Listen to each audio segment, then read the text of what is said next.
नमस्कार दोस्तों, एक बार आप सबका फिर से बहुत बहुत स्वागत है आप सभी के अपने YouTube चैनल डियर गुरुजी पर।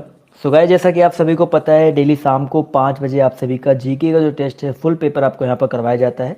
तो यहाँ पर जितने भी लोग जुड़ रहे हैं फटाफट यार कमेंट करके बताओ आप लोग को मेरी आवाज़ जो है क्लियर सुनाई पड़ रही है कि नहीं सुनाई पड़ रही है। उसके बाद हम लोग करते हैं क्लास को स्टार्ट। और साथ ही साथ अगर आपने अभी तक हमें भाई इंस्टा पे फॉलो नहीं किया है तो नीचे लिंक दिया गया, वहाँ फॉलो कर लें। और टेलीग्राम पे भी जुड़ सकते हैं, @डियर गुरुजी आपको यहाँ पर देखने को मिल जाएगा। साथ ही साथ दोस्तों, आप सभी को पता है अनअकैडमी पे भी मैं एक वेरीफाइड एजुकेटर हूँ। लगातार वहाँ पे भी आप लोगों के लिए मैं क्लासेस लेकर के आता हूँ। फ्री वाली क्लासेस भी होती है, 10 वाली क्लासेस भी होती है। तो बिल्कुल जो मेरी फ्री वाली क्लासेस हैं आप लोग बिल्कुल ज्वाइन कर सकते हैं। अनअकैडमी का ऐप डाउनलोड कीजिए, मृत्युंजय जायसवाल नाम से मेरी आईडी है, वहाँ मुझे फॉलो कीजिए। और साथ ही साथ दोस्तों, ये मेरा इन्वाइट कोड है, इस कोड की मदद से आप लोग मेरी स्पेशल क्लासेज जो है बिल्कुल फ्री में ज्वाइन कर सकते हैं। और प्लस वाले में भी अगर आप लोग ये कोड यूज करते हो तो आपको एक्सटर्नल 10% का डिस्काउंट देखने को मिल जाएगा। तो बिल्कुल फ्री में भी क्लासेज ज्वाइन करने के लिए या प्लस में भी लेने के लिए आप लोग सिंपल सा डियर गुरुजी का कोड यूज करना ना भूलें। तो गुड इवनिंग सभी को। एक बार सभी लोग कॉमेंट करके बता दो आप लोगों को मेरी आवाज़ जो है क्लियर आ रही है। Good evening, good evening, good evening. तो चलिए, काफ़ी लोग यहाँ पर जुड़ चुके हैं। स्टार्ट करते हैं पहले क्वेश्चन से। तो पहला क्वेश्चन देखिए आपका आज के सामने ये रहा कि भाई मर्रे नदी जो है कहाँ बहती है। क्वेश्चन नंबर आपके यहाँ पर फर्स्ट है। सभी लोग प्रयास करेंगे और जवाब देते हुए चलेंगे। बहुत ही इंपॉर्टेंट क्वेश्चन है। मर्रे नदी की बात यहाँ पर पूछा गया है। चलिए, जवाब देखिए यहाँ पर आना शुरू हो गया। तो ऑस्ट्रेलिया, बिल्कुल सही बात है। यहाँ पर जितने लोग ऑस्ट्रेलिया जवाब दे रहे हैं, चलिए अभी यहाँ पर मैं देख लेता हूँ आवाज़ आ रही नहीं आ रही है। कुछ लोग यहाँ पर कमेंट कर रहे हैं बट कोई बात नहीं, चलिए आवाज़ यहाँ पर क्लियर आ रही है। तो जितने लोग ऑप्शन नंबर डी जवाब दे रहे हैं वो लोग यहाँ पर बिल्कुल करेक्ट हो जाएंगे। अगला क्वेश्चन देखिए आपसे यहाँ पर क्या कह रहा है। निम्नलिखित में से कौन सा या कौन से संगठन पक्षियों व उनके आवासों तथा वैश्विक जैव विविधता के संरक्षण से संबंधित है। भाई पक्षियों की बात हो रही है तो यहाँ पर बिल्कुल सही बात है सर, बर्ड लाइफ इंटरनेशनल। अगर इनकी बात करते हैं बर्ड लाइफ इंटरनेशनल, तो ये पक्षी के संरक्षण, आवास और जैव विविधता के संरक्षण से संबंधित है। तो ऑप्शन नंबर जो इसका बी है वो यहाँ पर बिल्कुल करेक्ट हो जाएगा। अगला क्वेश्चन देखो आपसे यहाँ पर क्या बोला गया है कि भाई शिव समुद्रम पन बिजली परियोजना किस नदी पर अवस्थित है। शिव समुद्रम पन बिजली परियोजना क्वेश्चन नंबर 3 है। जवाब देते हुए चलेंगे सभी साथी। और 3 नंबर क्वेश्चन का जो करेक्ट आंसर आपका क्या हो जाएगा।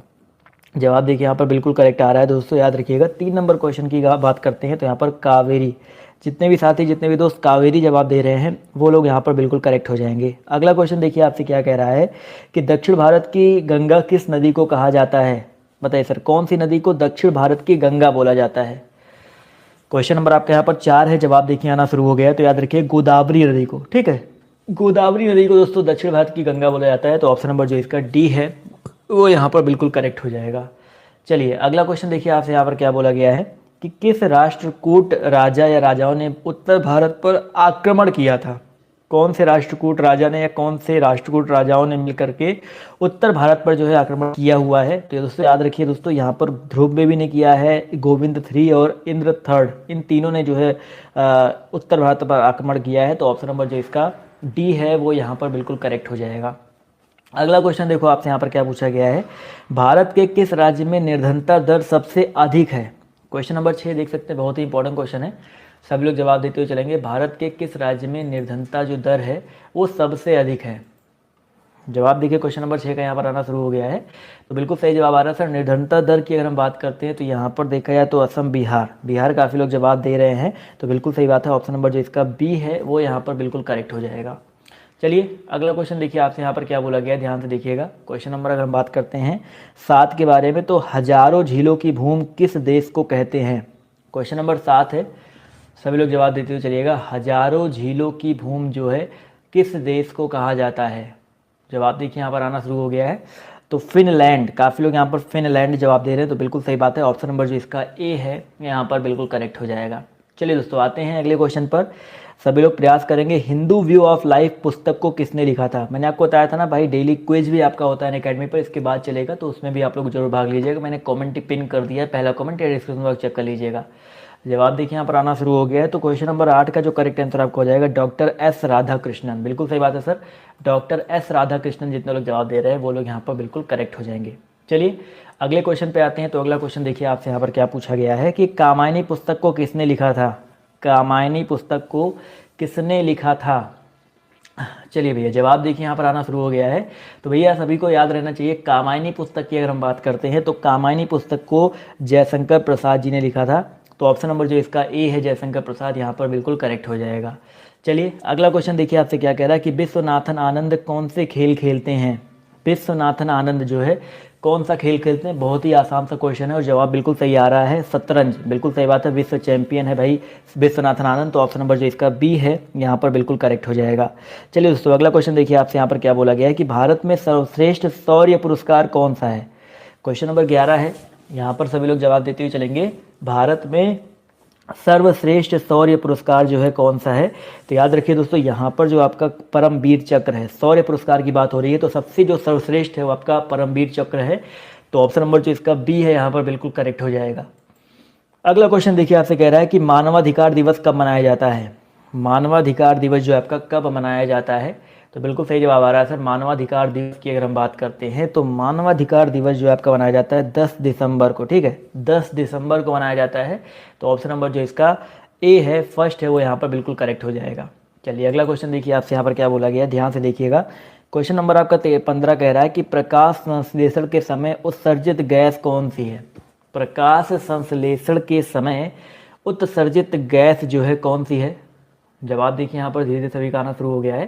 तो याद रखिए दोस्तों, क्वेश्चन नंबर हम बात करते हैं 15 की, तो इसका जो करेक्ट आंसर आपका हो जाएगा ऑक्सीजन। ऑक्सीजन जो है भाई प्रकाश संश्लेषण के समय उत्सर्जित गैस है। तो ऑप्शन नंबर जो इसका ए है यहाँ पर बिल्कुल करेक्ट हो जाएगा। अगला क्वेश्चन देखिए आपसे यहाँ पर क्या बोला गया है, भारत का सबसे अधिक सिंचित क्षेत्र किस प्रदेश में है।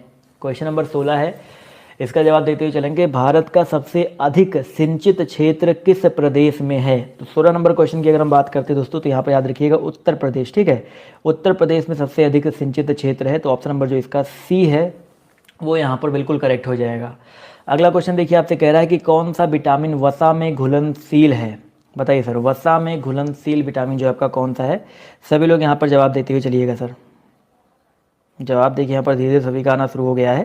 तो याद रखिए दोस्तों, यहाँ पर देखिए मैंने आपको एक फॉर्मूला भी, एक ट्रिक भी याद करवा रखा है ऑलरेडी। अगर आपको ट्रिक याद है तो बहुत अच्छी बात है, बट अगर आप मेरा वीडियो देख लेंगे तो आपको वहाँ पर तैयार हो ही जाएगा उससे। चलिए पहले देखते हैं आप लोग के कितने लोग के यहाँ पर जवाब आते हैं। तो याद रखिए दोस्तों, यहाँ पर विटामिन अगर बात करते हैं वसा में घुलनशील के बारे में, तो यहाँ पर ए ऑप्शन जो है करेक्ट हो जाएगा। क्लियर है, चलिए बहुत ही अच्छी बात है। अगला क्वेश्चन देखिए आपसे यहाँ पर क्या बोला गया है। क्वेश्चन नंबर अगर हम बात करते हैं, ध्वनि का वेग सबसे ज़्यादा किस में होता है। ध्वनि का जो वेग है सबसे ज़्यादा पूछा गया है किस में होता है। तो दोस्तों याद रखिएगा, ठोस द्रव्य, द्रव्य लिखा है, द्रव नहीं लिखा है, गैस और आपका यहाँ पर वाष्प। तो यहाँ पर याद रखिए दोस्तों, ठोस की अगर हम बात करते हैं तो ठोस में जो है सबसे ज़्यादा वेग होता है। ध्वनि का माध्यम की आवश्यकता होती है ध्वनि को, आप सभी को पता है, निर्वात में ध्वनि नहीं चलता है। तो ऑप्शन नंबर जो इसका ए है यहाँ पर बिल्कुल करेक्ट हो जाएगा। क्वेश्चन नंबर आपका 19 देखिए, नीति आयोग। देखो नीति NITI, आपको पता है ना, पहले ये योजना आयोग था, बाद में नीति आयोग बन गया। तो नीति आयोग का पूरा नाम क्या है भाई। नीति आयोग के पूरे नाम की अगर हम बात करते हैं तो national institute for transforming India आयोग, ठीक है। जितने भी लोग यहाँ पर ऑप्शन नंबर बी जवाब दे रहे हैं वो लोग यहाँ पर बिल्कुल करेक्ट हो जाएंगे। बहुत ही इंपॉर्टेंट क्वेश्चन है। अगला क्वेश्चन देखिए आपसे यहाँ पर क्या बोला गया है कि भाई भारत में सबसे अधिक क्षेत्रफल में किस फसल की खेती होती है। नंबर क्वेश्चन है, सभी लोग यहाँ पर जवाब देते हुए चलेंगे और जवाब देखिए यहाँ पर आना शुरू हो गया है। तो भारत में अगर देखा जाए, पूरे भारत की बात हो रही है, तो सबसे ज़्यादा धान की खेती जो है होती है, ठीक है। ऑप्शन नंबर जो इसका ए है धान की खेती, यहाँ पर बिल्कुल करेक्ट हो जाएगा। अगला क्वेश्चन देखिए आपसे यहाँ पर क्या कह रहा है, भारत में हरित क्रांति की शुरुआत कब हुई थी। भारत में हरित क्रांति की शुरुआत जो है कब हुई थी। जवाब सभी साथी यहाँ पर देते हुए चलेंगे। तो दोस्तों याद रखिएगा 1966 से 1967, यहाँ पर ये चीज़ याद रखिएगा। ऑप्शन नंबर जो इसका सी है वो यहाँ पर बिल्कुल करेक्ट हो जाएगा। चलिए अगला क्वेश्चन देखिए आपसे कह रहा है, सोल्ज का आविष्कार जो है किसने किया था। क्वेश्चन नंबर आपका यहाँ पर 22 से 22 का जवाब देते हुए चलेंगे। जो आपका सोल्ज है उसका आविष्कार किसने किया था। चलिए सर, आज का यहाँ पर क्वेश्चन नंबर 22 से जवाब देखिए आना शुरू हो गया है। तो याद रखिए, सोल्ज ने टाइपराइटर का आविष्कार किया था। ऑप्शन नंबर जो इसका बी है यहाँ पर बिल्कुल करेक्ट हो जाएगा। अगला क्वेश्चन देखो आपसे यहाँ पर क्या बोला गया है, देखिएगा, किलिमंजारो पर्वत शिखर किस देश में स्थित है। चलो भाई, बहुत ही अच्छा क्वेश्चन है, कई पेपर में आपका ये क्वेश्चन पूछा जा चुका है, किलिमंजारो। चलिए जवाब देखिए यहाँ पर आना शुरू हो गया है, कांगो, केन्या, तंजानिया या मिस्र। जवाब देखिए यहाँ पर तंजानिया। देखो किलिमंजारो तंजानिया, सिंपल सा इसको याद रखिएगा। ऑप्शन नंबर जो इसका ए है वो यहाँ पर बिल्कुल करेक्ट हो जाएगा। अगला प्रश्न देखो आपसे क्या कह रहा है कि स्थानीय पवन का कौन सा एक उदाहरण है? बताइए सर। पछुआ, मानसून, ध्रुवीय या चिनूक, इनमें कौन सा एक उदाहरण जो है स्थानीय पवन का है?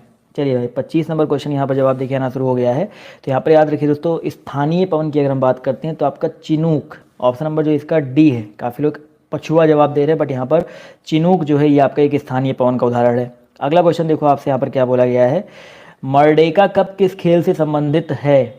क्वेश्चन नंबर 27 का जवाब देते हुए चलेंगे भाई। मर्डेका कप जो है किस खेल से संबंधित है? मर्डेका, बहुत ही इंपॉर्टेंट क्वेश्चन है। देखते हैं यहाँ पर कितने लोग जवाब देते हैं। मर्डेका कप की अगर हम बात करते हैं दोस्तों, याद रखिएगा ये जो है आपका फुटबॉल से, किससे भाई? फुटबॉल से संबंधित है। तो जितने लोग ऑप्शन नंबर सी जवाब दे रहे हैं वो लोग यहाँ पर बिल्कुल करेक्ट हो जाएंगे। अगला प्रश्न देखिए आपसे यहाँ पर क्या कह रहा है, नीली क्रांति किससे संबंधित थी? देखिए हरित क्रांति, नीली क्रांति, सफ़ेद क्रांति, कई बार आपके ऐसे क्रांति के बारे में पूछा जाता है। तो नीली क्रांति जो है किससे संबंधित होती है? तो दोस्तों याद रखिएगा, नीली क्रांति जो है आपकी मत्स्य उत्पादन से, मछली उत्पादन से संबंधित है। तो ऑप्शन नंबर जो इसका ए है वो यहाँ पर बिल्कुल करेक्ट हो जाएगा।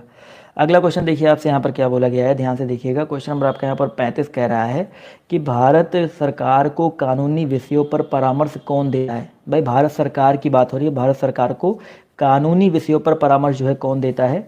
बहुत ही इंपॉर्टेंट क्वेश्चन है। जवाब देते हुए सभी लोग चलेंगे। महान्यायवादी, महान्यायवादी समझते हैं ना, अटॉर्नी जनरल ऑफ इंडिया होता है, और सबसे बड़ा ये विधिक अधिकारी भी इसको माना जाता है। तो यही जो यहाँ पर करेक्ट हो जाएगा। माफ़ कीजिएगा, क्वेश्चन यहाँ पर चला गया।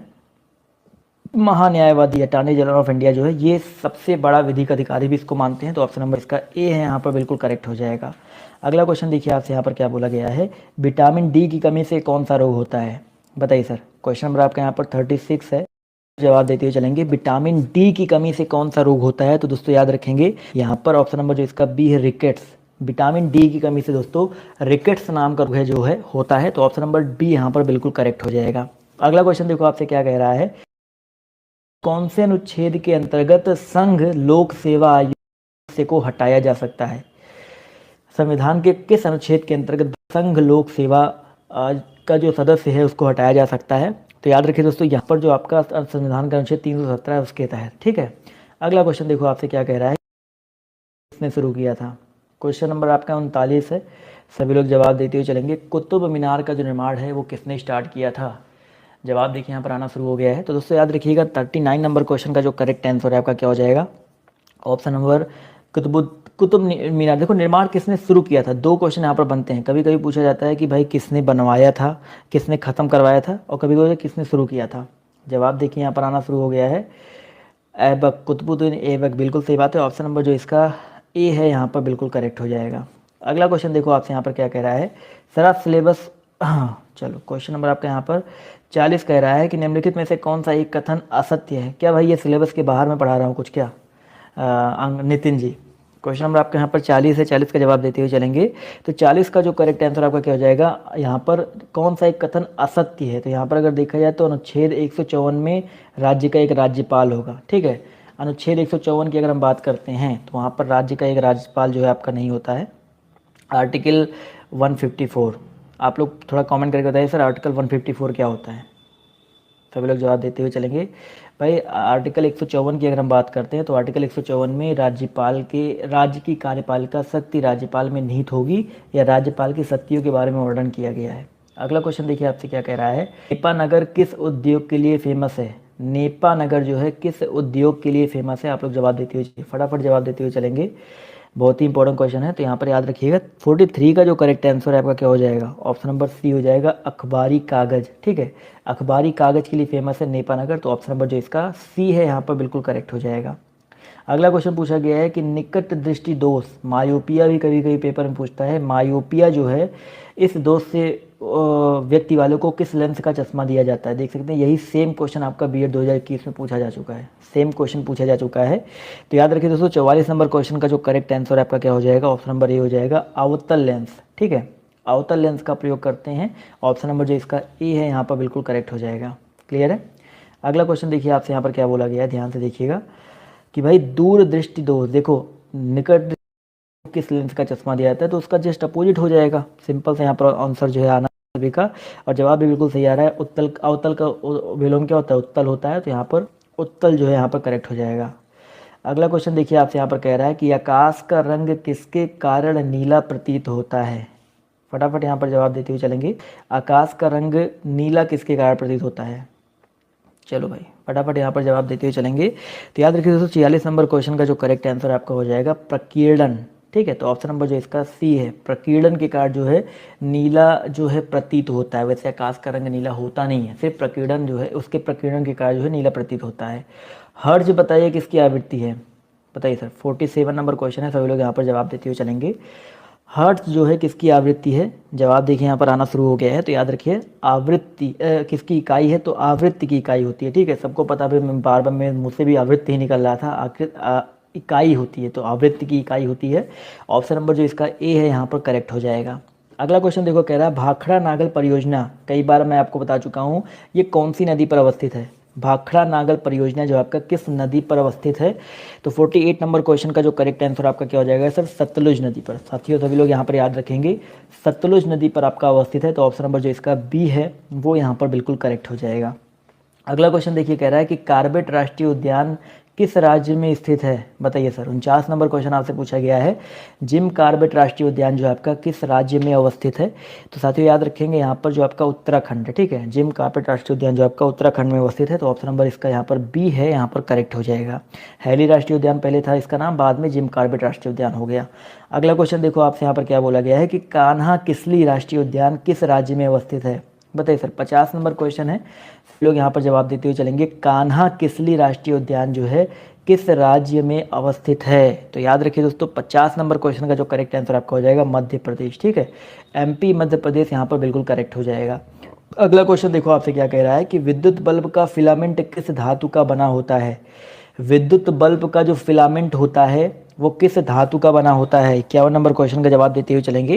तो याद रखिए दोस्तों 51 नंबर क्वेश्चन का जो करेक्ट आंसर आपका हो जाएगा टंगस्टन। ठीक है, टंगस्टन धातु का बना होता है। तो ऑप्शन नंबर जो इसका सी है वो यहाँ पर बिल्कुल करेक्ट हो जाएगा। अगला क्वेश्चन देखो आपसे यहाँ पर क्या बोला गया है, कार की हमें किस दर्पण का प्रयोग किया जाता है। 52 नंबर क्वेश्चन है, फटाफट जवाब देते हुए चलेंगे। जो कार की हेडलाइट होती है, हेडलाइट देखा है ना, उसमें कौन से दर्पण का यूज होता है भाई। तो याद रखिए दोस्तों कार की जो हेडलाइट होती है उसमें आपका परवलयाकार या गोलीय उत्तल, दोनों में से एक जवाब यहाँ पर करेक्ट होगा। चलो मैंने हिंट आपको दे दिया है, तो परवलयाकार ऑप्शन नंबर जो इसका सी है वो यहाँ पर बिल्कुल करेक्ट हो जाएगा। अगला क्वेश्चन देखिए आपसे क्या कह रहा है, पानी से भरे गिलास में बर्फ का एक टुकड़ा तैर रहा है। भाई टुकड़े के पूरा पिघल जाने पर गिलास में पानी का तल क्या होगा, घटेगा या बढ़ेगा, बताइए सर। घटेगा, बढ़ेगा या अपरिवर्तित रहेगा। सिंपल से यहाँ पर क्वेश्चन आप सभी को पता है भाई, 53 नंबर क्वेश्चन में यहाँ पर उत्प्लावन का नियम लगेगा, अपरिवर्तित रहेगा। भाई बर्फ का टुकड़ा है जिसमें पानी के गिलास में है, तो आप सभी को पता है कि उत्प्लावन का नियम क्या कहता है, जो भी भार है वो ऐसे पहले से वो पानी का जो तल है वो उठ ही चुका होगा। तो यहाँ पर ऑप्शन नंबर जो इसका सी है यहाँ पर करेक्ट हो जाएगा। अगला क्वेश्चन देखिए आपसे कह रहा है कि दाब बढ़ने पर जल का क्वथनांक बताइए क्या होता है। दाब, प्रेशर बढ़ने पर जो जल का क्वथनांक है वो आपका क्या होता है, बढ़ेगा या घटेगा। बिल्कुल सही जवाब आ रहा है सर, बढ़ेगा। जितने भी लोग यहाँ पर बढ़ेगा जवाब दे रहे हैं वो लोग यहाँ पर बिल्कुल करेक्ट हो जाएंगे। किसको इसको भाई आवाज़ नहीं आ रही है क्या, आज भी आवाज़ फंस के आ रही है, मेरी आवाज़ क्या फंस के आ रही है, वीडियो सर रुक गया है।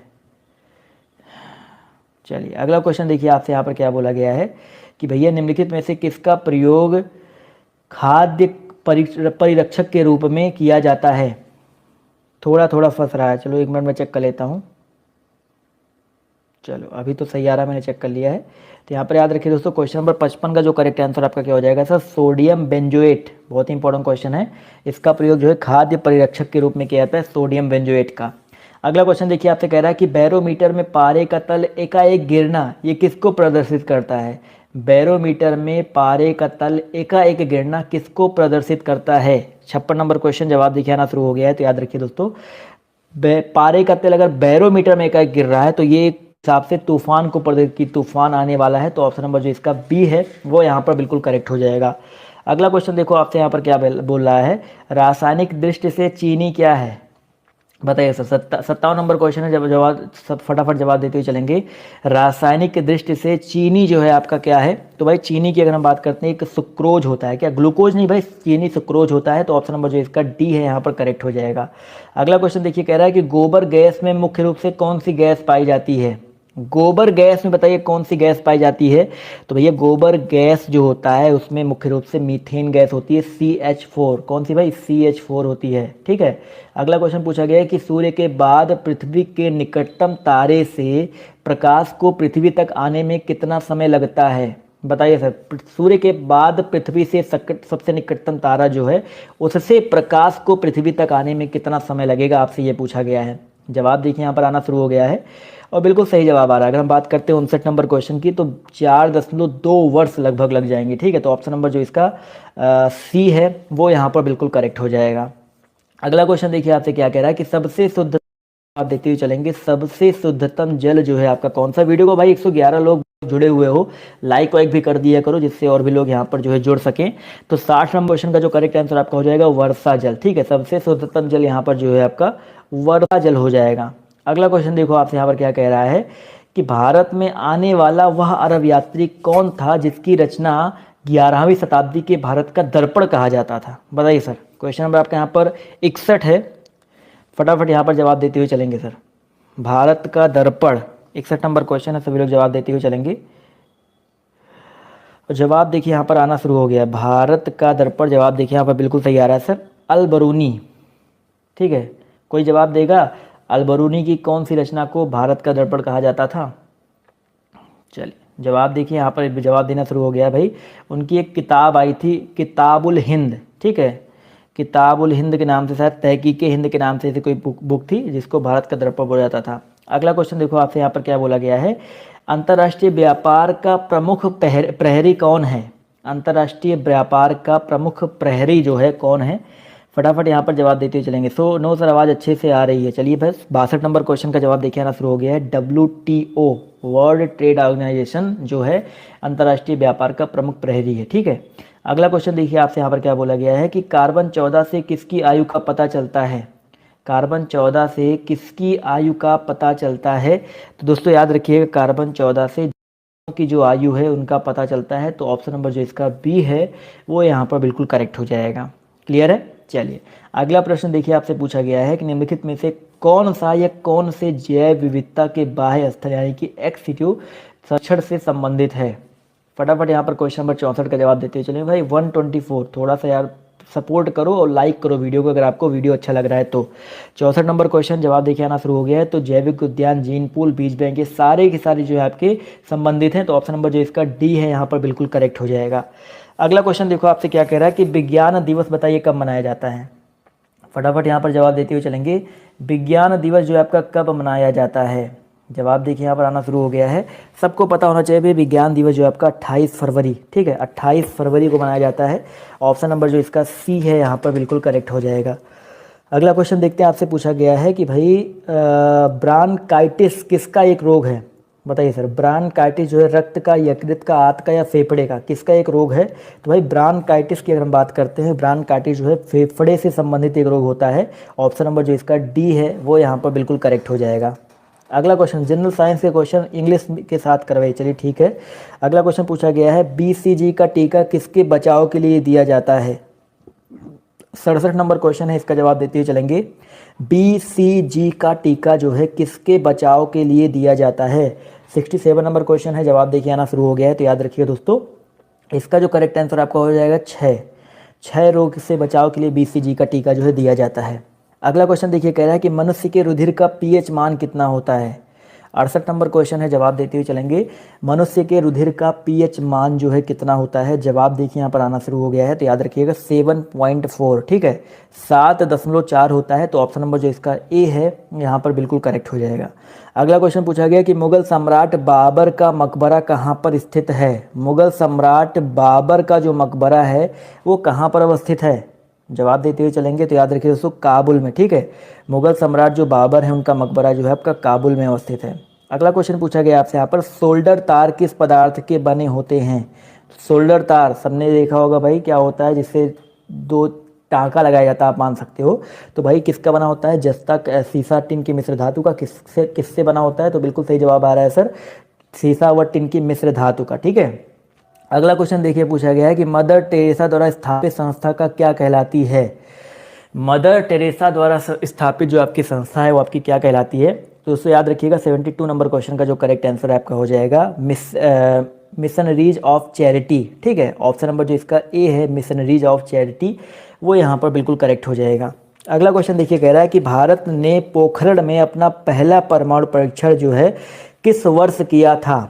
बहुत ही अच्छा क्वेश्चन है। भारत ने पोखरण में, पूछा गया भाई पोखरण में अपना पहला परमाणु परीक्षण किस वर्ष किया था। तो 73 नंबर क्वेश्चन का जो करेक्ट आंसर है आपका क्या हो जाएगा सर, ऑप्शन नंबर बी हो जाएगा 1974 में। ठीक है, 1974 ईस्वी में किया था। ऑप्शन नंबर बी यहाँ पर बिल्कुल करेक्ट हो जाएगा। अगला क्वेश्चन पूछा गया है, रूपांतरित चट्टानों की उत्पत्ति किन चट्टानों से होती है। रूपांतरित चट्टानों की जो उत्पत्ति है वो किन चट्टानों से होती है। तो साथियों याद रखिएगा आग्नेय और तलछटी दोनों चट्टानों से होती है। तो ऑप्शन नंबर जो इसका सी है वो यहाँ पर बिल्कुल करेक्ट हो जाएगा। देखो सबको पता है 6 बजे अभी आपका एक क्विज होगा अनअकैडमी पर। भाई उसमें बहुत कम लोग आते हो, आप लोग भी कोशिश करो आने का। वो क्विज का अपना ही मज़ा होता है, आपका एक पूरा टेस्ट हो जाता है, एक ऑनलाइन टेस्ट जैसे आप लोग देते हो ना, बिल्कुल वैसा क्विज होता है। मैं भी वहाँ पे लाइव रहता हूँ आप सभी के साथ, और वहाँ पर आपको बताता हूँ आपने कितने क्वेश्चन सही किए कितने गलत किए, पूरा एक मार्कशीट बन के आपकी वहाँ पर आती है। तो 6 बजे वाली क्लास में जरूर आइएगा। देखिए मैंने ऊपर पहला पिन कॉमेंट कर दिया है नेक्स्ट क्लास करके। तो 75 नंबर क्वेश्चन का जवाब आना शुरू हो गया, 6 से 14 आयु वर्ग के सभी बच्चे। ऑप्शन नंबर जो इसका डी है वो यहाँ पर बिल्कुल करेक्ट हो जाएगा। अगला क्वेश्चन देखिए आपसे यहाँ पर क्या कह रहा है कि वॉलीबॉल में सर्विस रोटेशन होती है। बताइए सर, वॉलीबॉल में जो सर्विस रोटेशन होती है वो कैसे होती है। घड़ी की सुई के घूमने की दिशा में, या विपरीत दिशा में, या हर 5 मिनट बाद बाएं से दाएं, या दाएं से बाएं। तो 76 नंबर क्वेश्चन की अगर हम बात करते हैं तो याद रखिए घड़ी की सुई की घूमने की दशा में वॉलीबॉल में जो सर्विस रोटेशन है होती है। अगला क्वेश्चन सर 6 बजे भी आपका जीके की क्लास चलेगी, बट वो आपका अलग ही जीके होता है। भारत कोकिला बताइए किसे कहा जाता है। 77 नंबर क्वेश्चन है, इसका जवाब देते हुए चलेंगे। भारत कोकिला जो है किसे कहा जाता है। तो दोस्तों याद रखिएगा सरोजनी नायडू को। ठीक है, सरोजनी नायडू को भारत कोकिला कहा जाता है। अगला क्वेश्चन देखो आपसे यहाँ पर क्या बोला गया है कि भारत में सत्याग्रह का पहला महान प्रयोग कहाँ किया गया था। बताइए sir, 78 number question, very very important question है। भारत में सत्याग्रह का पहला महान प्रयोग जो है कहाँ पर किया गया था। तो याद रखिए दोस्तों यहाँ पर चंपारण में। बिल्कुल सही जवाब आ रहा है चंपारण। जितने लोग जवाब दे रहे हैं वो लोग यहाँ पर बिल्कुल करेक्ट हो जाएंगे। क्लियर है। अच्छा, भारत कोकिला मैंने बताया था ना, भारत कोकिला में मैंने आपको बताया था कि सरोजनी नायडू ही करेक्ट होगा सर। ठीक है, स्वर कोकिला और भारत कोकिला अलग अलग चीज़ होती है, दोनों में आप लोग कंफ्यूज मत होइएगा। अगला क्वेश्चन देखो आपसे यहाँ पर क्या बोला गया है, जब भारत स्वतंत्र हुआ था उस समय इंग्लैंड के प्रधानमंत्री कौन थे। जब भारत स्वतंत्र हुआ था उस समय इंग्लैंड के प्रधानमंत्री कौन थे। कैलाश मीना जी, ऊपर मैंने लिंक दिया है, नेक्स्ट क्लास करके देखिए। पहला कमेंट आपको दिख रहा होगा DUERN सर का पहला लिंक, उस लिंक पे क्लिक करेंगे तो आप उस क्लास में भी सीधे पहुंच सकते हैं। अनअकैडमी का बस ऐप डाउनलोड होना चाहिए और आप अनअकैडमी पे आपकी आईडी होनी चाहिए और कुछ नहीं। और आपसे अगर इन्वाइट कोड पूछता है तो डियर गुरुजी डाल दो विदाउट स्पेस, आपको बिल्कुल फ्री में क्लास देखने को मिल जाएगा। 79 नंबर क्वेश्चन का जवाब देखिए यहाँ पर आना शुरू हो गया है। तो याद रखिए दोस्तों, क्लीमेंट एटली, जितने लोग यहाँ पर ऑप्शन नंबर सी जवाब दे रहे हैं क्लीमेंट एटली, वो लोग यहाँ पर बिल्कुल करेक्ट हो जाएंगे। अगला क्वेश्चन देखिए, कह रहा है गांधी जी ने अपना राजनीतिक गुरु किसे मानते थे। गांधी जी जो है किसे अपना राजनीतिक गुरु मानते थे। आना शुरू हो गया, गोपाल कृष्ण गोखले। बिल्कुल सही जवाब आ रहा है। जितने भी लोग यहाँ पर ऑप्शन नंबर बी जवाब दे रहे हैं वो लोग यहाँ पर बिल्कुल करेक्ट हो जाएंगे। अगला क्वेश्चन देखो आपसे कह रहा है कि भारत में का प्रारंभ कब हुआ था। भारत में सहकारिता आंदोलन का जो आरंभ है वो आपका कब हुआ था। तो 81 नंबर क्वेश्चन का जवाब देखिए हो जाएगा 1904 ईस्वी में। ठीक है, 1904 ईस्वी में जो है भारत में सहकारिता आंदोलन का जो प्रारंभ है हुआ था। अगला क्वेश्चन देखो आपसे यहाँ पर क्या बोला गया है कि सेन वंश का संस्थापक कौन था। बताइए सर, क्वेश्चन नंबर 82 है, सभी लोग जवाब देते हुए चलेंगे। सेन वंश का संस्थापक जो है कौन था। तो दोस्तों याद रखिएगा सामंत सेन। ठीक है, सामंत सेन जो है सेन वंश का संस्थापक था। अगला क्वेश्चन देखिए आपसे कह रहा है कि बुद्ध चरित्र के लेखक कौन थे। क्वेश्चन नंबर आपके यहाँ पर 83 है, इसका जवाब देते हुए चलेंगे। भाई बुद्ध चरित्र के जो लेखक हैं आपके कौन थे। तो दोस्तों याद रखिएगा बुद्ध चरित्र पूछा गया है तो अश्वघोष। यहाँ पर ऑप्शन नंबर देखो, हर्ष चरित्र पूछे तो बारभट्ट, लेकिन बुद्ध चरित्र पूछे तो आपके यहाँ पर अश्वघोष। दोनों अलग अलग क्वेश्चन है, याद रखिएगा। अगला क्वेश्चन पूछा गया है जलियांवाला बाग हत्याकांड किस वर्ष हुआ था। 84 नंबर क्वेश्चन पूछा गया है, जलियांवाला बाग हत्याकांड जो है आपका किस वर्ष हुआ था। 1919। ठीक है, बिल्कुल सही जवाब आ रहा है यहाँ पर 1919 ईस्वी में। ठीक है, ऑप्शन नंबर जो इसका डी है यहाँ पर बिल्कुल करेक्ट हो जाएगा, 13 अप्रैल 1919 ईस्वी में। अगला क्वेश्चन देखिए आपसे क्या कह रहा है कि मुगल सम्राट अकबर का जन्म कब हुआ था। क्वेश्चन नंबर 85 है, सभी लोग जवाब देते हुए चलेंगे। मुगल सम्राट अकबर का जो जन्म है आपका कब हुआ था? तो याद रखिए दोस्तों 1542 ईस्वी में, ठीक है। अकबर का जन्म दोस्तों 1542 ईस्वी में हुआ था। अगला क्वेश्चन देखिए आपसे, भारत का पहला अफगान शासक कौन था? 86 का जवाब देते हुए चलेंगे। भारत का पहला अफगान शासक जो है कौन था? तो बहलोल लोदी, ठीक है, बहलोल लोदी। जितने लोग जवाब दे रहे हैं बिल्कुल सही जवाब दे रहे हैं, बिल्कुल सही बात है। अगला क्वेश्चन पूछा गया कि भारतीय संविधान ने कैसी नागरिकता का प्रावधान किया है? एकल, द्वैध, बहुविध या उनमें से कोई नहीं? 87 नंबर क्वेश्चन है, यहाँ पर जवाब देखिए आना शुरू हो गया है। तो बिल्कुल सही बात है सर, भारतीय संविधान ने एकल नागरिकता का प्रावधान किया है। तो ऑप्शन नंबर जो इसका ए है यहाँ पर बिल्कुल करेक्ट हो जाएगा। अगला क्वेश्चन देखिए आपसे कह रहा है कि संविधान में उद्घोषित मौलिक अधिकारों में किसके द्वारा संविधान संशोधित किया जा सकता है? क्वेश्चन नंबर 88 है, सभी लोग इसका जवाब देते हुए चलेंगे। संविधान में संशोधन कौन कर सकता है? तो यहाँ पर बिल्कुल सही जवाब आ रहा है सर, संसद। काफ़ी लोग जवाब दे रहे हैं, तो जितने लोग संसद जवाब दे रहे हैं वो लोग यहाँ पर बिल्कुल करेक्ट हो जाएंगे। अगला क्वेश्चन देखिए कह रहा है हुमायूं नामा के लेखक कौन है? चलिए सर फटाफट जवाब देते हुए चलेंगे। हुमायूं नामा के लेखक, कई बार आपके पेपर में ये क्वेश्चन आ चुका है, तो दोस्तों याद रखिएगा हुमायूं नामा के जो लेखक हैं, लेखिका बोला जाएगा गुलबदन बेगम, उनकी वाइफ थी। तो ऑप्शन नंबर जो इसका सी है यहाँ पर बिल्कुल करेक्ट हो जाएगा। अगला क्वेश्चन देखिए आपसे क्या कह रहा है, राष्ट्रपति अपना त्यागपत्र किसको दे सकता है? राष्ट्रपति जो है अपना त्यागपत्र किसको दे सकता है? तो साथियों याद रखिएगा उपराष्ट्रपति को, ठीक है। राष्ट्रपति जो अपना त्यागपत्र है उपराष्ट्रपति को दे सकता है। तो ऑप्शन नंबर जो इसका बी है यहाँ पर बिल्कुल करेक्ट हो जाएगा। अगला क्वेश्चन देखिए आपसे कह रहा है कि अकबर राजगद्दी पर कब बैठा था? बताइए सर, 91 नंबर क्वेश्चन है, सभी लोग जवाब देते हुए चलेंगे। अकबर राजगद्दी पर कब बैठा था? जवाब देखिए यहाँ पर 91 का आना शुरू हो गया है। तो याद रखिए दोस्तों 1556 ईस्वी में। देखिए पहले उसका, अब जब राजगद्दी बैठा था उसकी एज कम थी, तो बैरम खान उसका संरक्षक था। तो ऑप्शन नंबर जो इसका सी है यहाँ पर बिल्कुल करेक्ट हो जाएगा। अगला क्वेश्चन देखिए आपसे कह रहा है कि आनंद मठ के लेखक कौन थे? आनंद मठ के जो लेखक हैं आपके कौन थे? फटाफट यहाँ पर जवाब देते हुए चलेंगे सर। जवाब देखिए यहाँ पर आना शुरू हो गया है। तो दोस्तों याद रखिएगा आनंद मठ के अगर लेखक की बात करते हैं तो बंकिम चंद्र चट्टोपाध्याय, बिल्कुल सही बात है। जितने भी लोग यहाँ पर ऑप्शन नंबर बी जवाब दे रहे हैं वो लोग यहाँ पर बिल्कुल करेक्ट हो जाएंगे। क्लियर है? चलिए दोस्तों आते हैं अगले क्वेश्चन पर। तो अगला क्वेश्चन देखिए आपसे यहाँ पर क्या कह रहा है कि आलमगीर नामा के लेखक कौन थे?